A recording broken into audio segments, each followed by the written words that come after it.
สาวบ้านเกินนั้นงามเด่นแต่อายนี่ได้มาเห็นสาวดงโด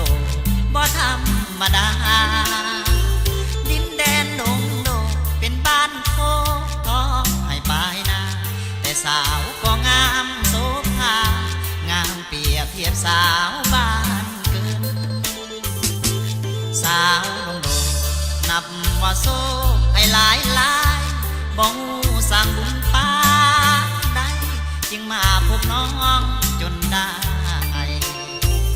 ถึงชีวิตน้องจะเป็นสาวนาสาวไห้แต่อายขอหาสมัครใจเป็นเคยพ่อน้องสวยไทยนาบ่าวนักศึกษาหักสาวนาฟ้าบ่พาแต่นิทานเท่ากำพร้ายังได้เคียงคู่นางโลกจะนาคนยังอายงงบ่ไม้ในสายตาโปรดน้องจงหากรุณา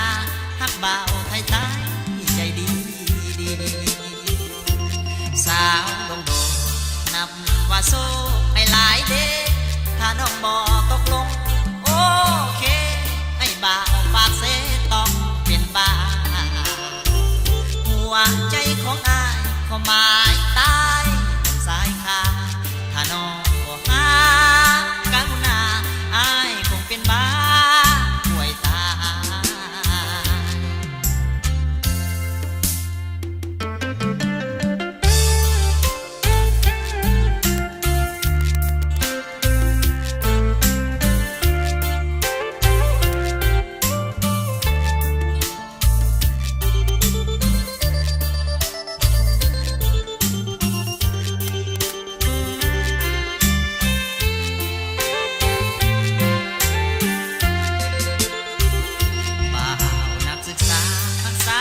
สาวนา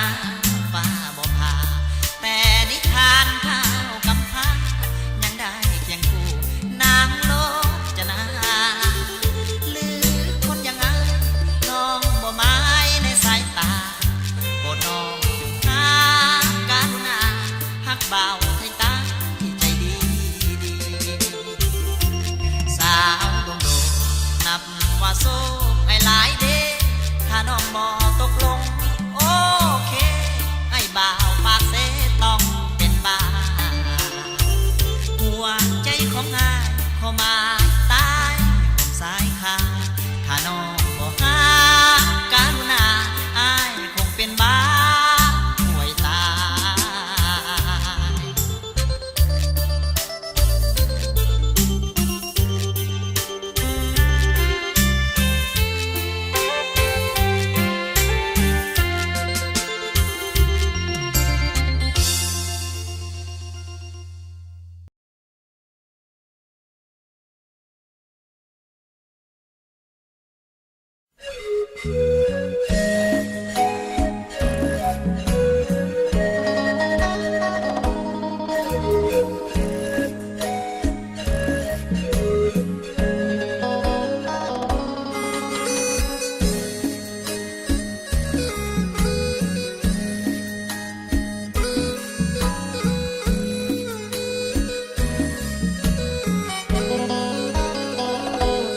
บ่าวไทยใต้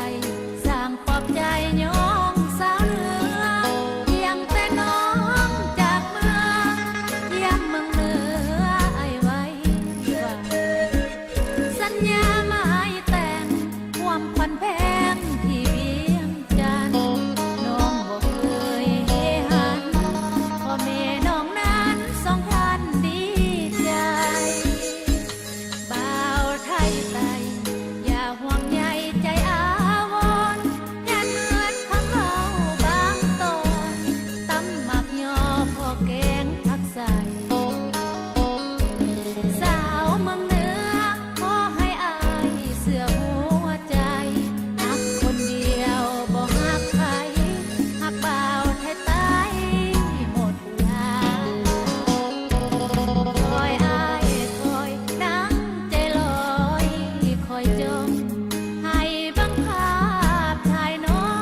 สถานหัวใจหากน้องได้ไปบ่อนอายอยู่บ่เชื่อเมื่อน้องบ่เห็นจำเป็นต้องบอกให้หูเพราะอายเคยอยู่มานานแสนนานอยากให้นวลน้องได้เห็นคงบ่ไว้เว้นเมื่อยามจากลาธรรมชาติแสนชื่นสดใสวิไลแดนดินบ้านป่าเพิ่นพัฒนาไปแล้วขวัญใจน้ำเทินเป็นแห่งสำคัญน้ำสันเหมือนเลือดประสาแดนแห่งมะลากุหลาบแสนงามพระบาทพ้นสันศักดิ์สิทธิ์เนรมิตยังมีวัดด่านโอ้น้องสามานสถานที่เที่ยวชมถ้าหากว่าน้องได้ไปบริคำใสแห่งเมืองปากสัน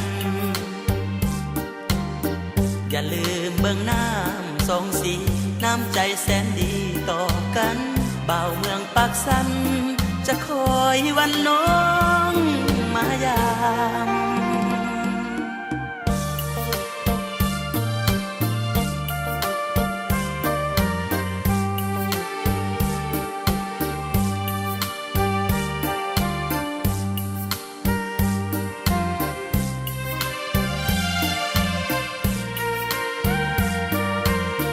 อยากให้นวลน้องได้เห็นคงบ่ไว้เว้นเมื่อยามจากลาธรรมชาติแสนชื่นสดใสวิไลแดนดินบ้านป่าเพิ่นพัฒนาไปแล้วขวัญใจน้ำเทินเป็นแห่งสำคัญน้ำสันเหมือนเลือดประสาแดนแห่งมะลากุหลาบแสนงามพระบาทพ้นสันศักดิ์สิทธิ์เนรมิตยังมีวัดด่านโอ้น้องสามานสถานที่เที่ยวชมถ้าหากว่าน้องได้ไปบริคำใสแห่งเมืองปากสันอย่าลืมเบื้องน้ำสองสีน้ำใจแสนดีต่อกันบ่าวเมืองปากสันจะคอยวันน้องมายาม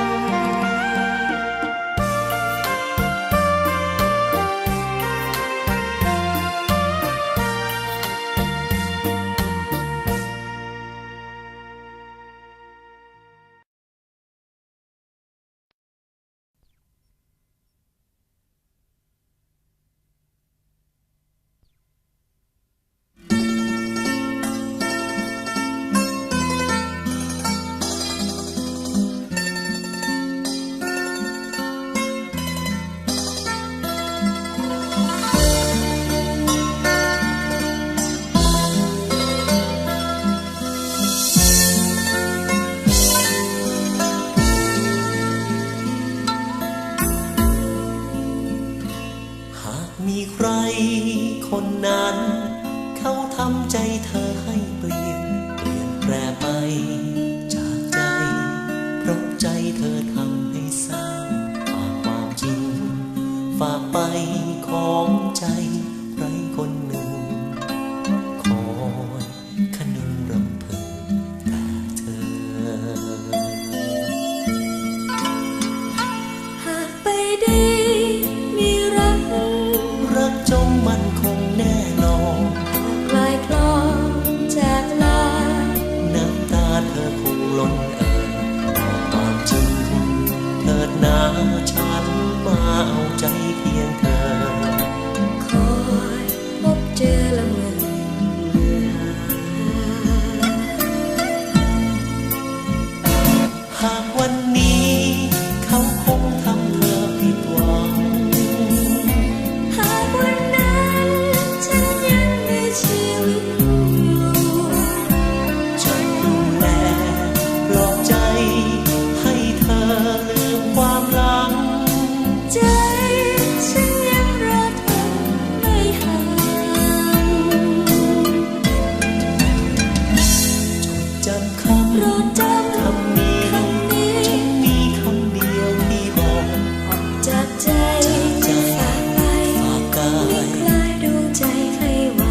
สงสาร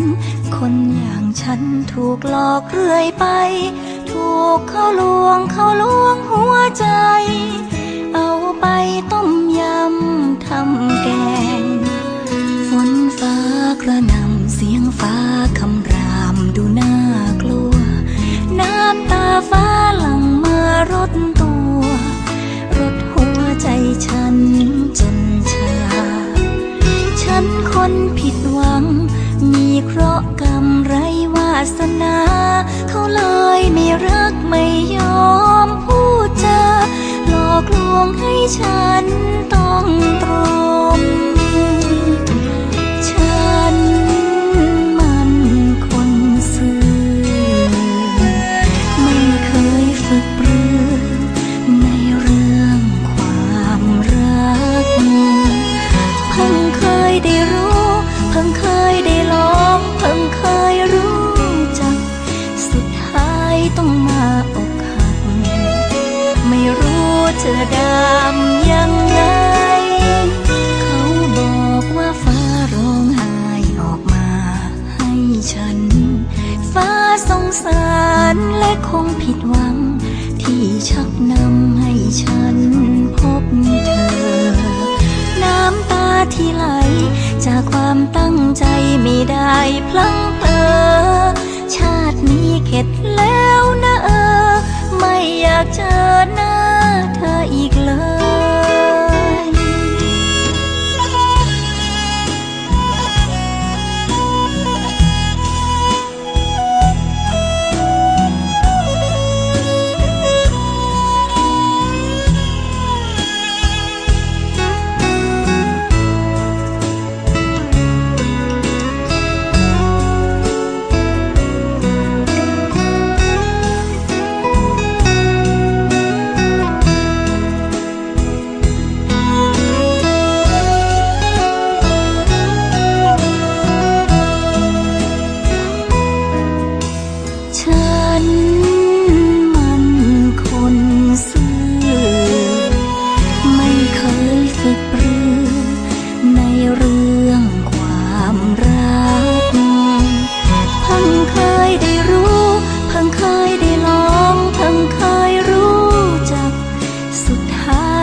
จะดำยังไงเขาบอกว่าฟ้าร้องไห้ออกมาให้ฉันฟ้าสงสารและคงผิดหวัง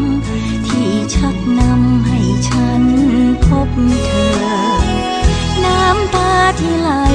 จากความตั้งใจไม่ได้พลั้งเผลอชาตินี้เข็ดแล้วนะไม่อยากเจอ